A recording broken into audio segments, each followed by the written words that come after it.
Hirit na dagdag pondo ng DOTR para sa service contracting program. Fuel subsidy sa PUBs pinag-aaralan pa ng DBM.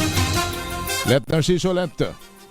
Wala pang desisyon ang Department of Budget and Management sa hiling ng Department of Transportation na mabigyan sila ng karagdagang pondo para maipagpatuloy ang service contracting program at fuel subsidy sa mga pampublikong sasakyan. Sa press briefing sa Malacanang, sinabi ni DBM Undersecretary Goddess Hope Libiran na inaaral pa ng tanggapan ang tungkol sa bagay na ito. Titingnan niya ang utilization rate o paggamit sa naunang pondong na-release para sa programa, gayon din kung kumpleto ang requirements.